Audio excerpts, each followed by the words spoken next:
একটা বাচ্চা যদি আগুন ধরতে যায়, ধরেন ও বোঝে না যে আগুন কেমন হবে, ছোট বাচ্চা কয়লা ধরতে যাচ্ছে, হ্যাঁ আগুন হাত দিতে যাচ্ছে, তো আপনি কি করবেন? আপনি তাকে সেভ করার চেষ্টা করবেন। সে যদি বলে না আমাকে ছেড়ে দাও আমি ধরবই, আপনি প্রয়োজনে একটা থাপ্পড় দিয়ে হলে সরাবেন কেন, তাই না? এটা হচ্ছে বাঁচানো। আপনি আপনার শিশুটাকে এই যে হাতে আগুন নেওয়া থেকে বাঁচালেন। আল্লাহ পাক এটা বলছেন নিজে বাঁচো, পরিবার বর্গকেও বাঁচাও। পরিবার বর্গ যদি শুনতে না চায়, না আমি জেনা করব, না আমি গান শুনবো, না আমি মদ খাবই, হ্যাঁ না আমি এইটা করবো এটা করবো, যদি আপনি বুঝে থাকেন যে আপনার কথাটা হক, শাসন করে হলেও তো তাকে বারণ করতে হবে। এখানে আল্লাহ পাকের নসিহত হচ্ছে তোমরা নিজেরা জাহান্নামের আগুন থেকে বাঁচো, পরিবার বর্গকে বাঁচাও।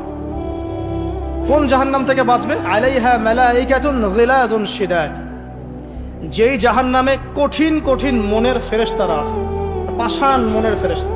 আল্লাহ পাক তাদের মনের মধ্যে কোনো দয়া মায়া দেন নাই। আমাদের মনে দয়া মায়া আছে না, এই দয়া মায়াও আল্লাহ পাক তাদেরকে দেন নাই।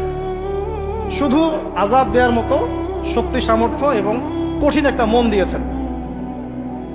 অন্য সূরায় আছে তাদের সংখ্যা 19 জন। কতজন? 19 জন, মানে তারা দায়িত্বশীল। বাকি আর যে কত হাজার লক্ষ কোটি আছে আল্লাহ ভালো জানেন। আলাইহা তিসআত আশর আল্লাহ পাক বলেছেন। তো আলাইহা মালাইকাতুন গিলাজুন শিদাদ লা ইয়াসুনাল্লাহা মা আমারাহুম ওয়া ইয়াফআলুনা মা ইউমারুন। আল্লাহ পাক ওই ফেরেশতাদেরকে যে আদেশ করেন সেই আদেশ পালনে তারা বিন্দু মাত্র গাফেলতি করে না। এই সব ফেরেশতা থেকে যারা জাহান্নামের প্রহরী, এই জাহান্নাম থেকে তুমি নিজে বাঁচো, তোমার পরিবারকে বাঁচাও।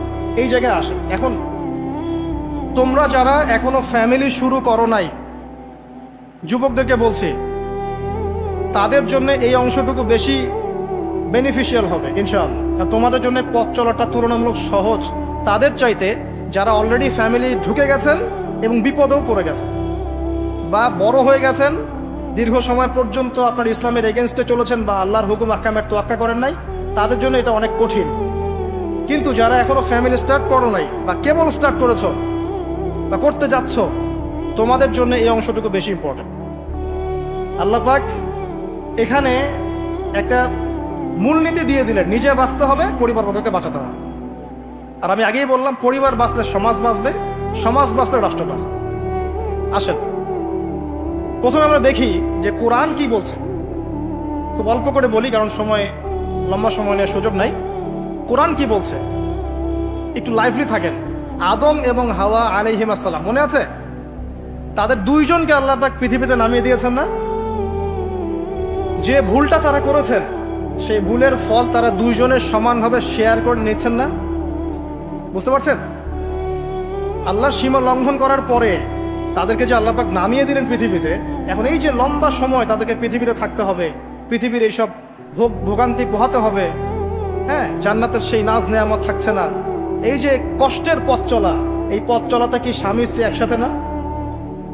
এভাবে যদি পরিবারের স্বামী এবং স্ত্রীরা তাদের জীবনের উদ্দেশ্যটা ফিক্স করতে পারে এবং সমস্ত বাধা বিপত্তিকে হাসি মুখে একসাথে ডিঙাতে পারে, পরিবারে শান্তি আছে। যদি না পারে তাহলে বুঝবেন যে সে আদর্শ স্বামী ছিল না, অথবা সে আদর্শ স্ত্রী ছিল না। এখান থেকে শিক্ষা হচ্ছে দুইজনের জীবনের উদ্দেশ্য একই রকম হতে হবে, দুইজনের লাইফের ভিশন মিশন সেম হতে হবে, তখন আপনি পরিবারে শান্তি পাবেন ইনশাআল্লাহ। যদি না হয় তাহলে আপনি বিয়ের মধ্যে ভুল করেছেন। অতএব এই জায়গায় নসিহতটা প্রথম নেন। তারপরে চলে আসেন নূহ আলাইহিস সালাম, মনে আছে নাম? তার একজন ছেলে ছিল, সে কি মুমিন ছিল? করেন নাই? সে কিন্তু মুমিন ছিল না, সে অস্বীকারী ছিল। তার নূহ আলাইহিস সালামের স্ত্রী, সে কি মুসলিম ছিল? চিন্তা করতে পারেন, একজন নবীর স্ত্রী মুসলিম নন, একজন নবীর ছেলে, তিনি আল্লাহর আদেশের পরোয়া করছেন না। আল্লাহ বলছেন লাইসা মিন আহলিক, এই ছেলে তোমার পরিবারের কেউ না। নূহ আলাইহিস সালাম বলছেন হে আল্লাহ, সে আমার পরিবারের একজন, তাকে ক্ষমা করে দাও। আল্লাহ বলছেন লাইসা মিন আহলিক, সে তোমার পরিবারের কেউ না। নবী পরিবারের সদস্য হওয়া সত্ত্বেও লূত আলাইহিস সালামের স্ত্রী, সে কি জান্নাতি না জাহান্নামী? তাহলে এখানে বোঝেন যে নবী পরিবার হলেও যদি ব্যক্তিগত পর্যায়ে মানুষের মধ্যে ঈমান ইসলাম না থাকে, তাহলে এইসব বংশের পরিচয়, রক্ত, বর্ণ, জাতীয়তাবাদ, ভাষা, এগুলো মানুষকে আল্লাহর আযাব থেকে বাঁচাতে পারবে না। নবীর পরিবারের সদস্য হওয়া সত্ত্বেও তারা জাহান্নামে যাচ্ছে, শ্রদ্ধা হারিম করেন। তাহলে আমাদের কাজ কি? নিজের চটকাটা তেল দেওয়া ভালো। আমি কত বড় আলেমের ছেলে, আমি কত বড় দায়ীর স্ত্রী, আমি কত বড় মানে মুফাসসির মুহাদ্দিসের সন্তান, ভাই, এসবের কোনো মূল্য নাই। নিজে আমি ভালো কিনা, নিজে প্রকৃত মুসলিম মুমিন কিনা, এটার মূল্য আছে। এই কারণেই হয়তো আমাদের নবী সাল্লাল্লাহু আলাইহি ওয়াসাল্লাম তার মেয়ে ফাতিমা রাদিয়াল্লাহু আনহাকে বলছেন, হে ফাতিমা, হে আমার কলিজার টুকরা মেয়ে, হে আমার কলিজার টুকরা মেয়ে, তুমি শোনো, পৃথিবীতে আমার কাছে যা চাওয়ার তুমি চেয়ে নাও, পরকালে আমি তোমার কোনো হেল্প করতে পারছি না। অথচ আমরা জানি নবী সাল্লাল্লাহু আলাইহি ওয়াসাল্লাম সবার জন্য কি করবেন? সুপারিশ করবেন, সেটা অন্য বিষয়। তোমাকে তোমার হিসাব একাই দিতে হবে, নবী সাল্লাল্লাহু আলাইহি ওয়াসাল্লাম এটা বলছেন। একদিন তিনি বাসায় ঢুকলেন, দেখছেন আয়েশা রাদিয়াল্লাহু আনহা কান্নাকাটি করছে। আয়েশা, আর বলে রাখি, আয়েশা রাদিয়াল্লাহু আনহা সম্পর্কে আমাদের নবীজি বলেছেন, তাকে প্রশ্ন করা হচ্ছে, আপনি পৃথিবীতে সবচেয়ে বেশি কাকে ভালোবাসেন? তিনি বলছেন আয়েশাকে। তারপরে কাকে ভালোবাসেন? আবু বকর। তারপর কাকে ভালোবাসেন? ওমর। কথা বুঝতে পারছেন? সেই আয়েশা রাদিয়াল্লাহু আনহা বাসায় কান্নাকাটি করছেন। তিনি বলছেন, কি জন্য কাঁদছো হে আয়েশা? আয়েশা রাদিয়াল্লাহু আনহা বলছেন, জাহান্নামের আযাবের ভয়ে আমি কাঁদছি। কি হবে ইয়া রাসূলুল্লাহ আমাদের সে শোনা? তখন আল্লাহর নবী তার স্ত্রীকে বলছেন, যাকে তিনি সবচেয়ে বেশি ভালোবাসেন, তাকে বলছেন, তিনটা ক্ষেত্র বা তিনটা জায়গা আছে যখন পৃথিবীর কোনো মানুষকে চিনতে পারবে না পরকালে, এমনকি আমিও তোমাকে চিনতে পারবো। সেটা কি? যখন এই যে মিজানের পাল্লাটা দাঁড় করানো হয়, এই যে এটা ভারী হচ্ছে না হালকা হচ্ছে, এ সময় কেউ কাউকে চিনবে না, কারো কথা কারো মনে থাকবে না। যে গার্লফ্রেন্ডের জন্য আপনি জীবন দিচ্ছেন তার কথা আপনার মনে থাকবে না। যে স্ত্রী সন্তানের জন্য আপনি সারা জীবন দুর্নীতি করে গেলেন তার কথা আপনার মনে থাকবে না।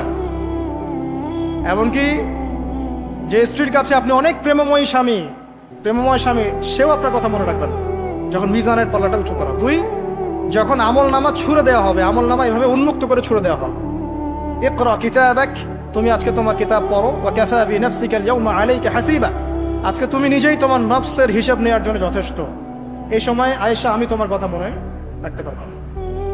একটা হচ্ছে যখন মানুষ পুলসিরাত পার হবে, তখন কেউ কারো কথা মনে রাখবে। এখান থেকে শিক্ষা কি? নূহ আলাইহিস সালামের পরিবারের সদস্য হয়েও তারা আল্লাহর আনুগত্য না করার কারণে জাহান্নামে যাচ্ছেন। লূত আলাইহিস সালামের পরিবারের সদস্য হয়েও ঈমান না আনার কারণে তারা কি করছেন?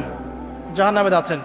আমাদের শিক্ষা হচ্ছে আমাদের পরিবারগুলোর, যে আমাদের এই বংশ, আমাদের এই যে টাকা পয়সা, স্ট্যাটাস, রং, হ্যাঁ, বাড়ি গাড়ি, পলিটিক্যাল পদ, কোনো কিছুই আমাদেরকে আল্লাহর আযাব থেকে বাঁচাতে পারবে না যদি আমরা প্রকৃত মুসলিম মুমিন না হতে পারি।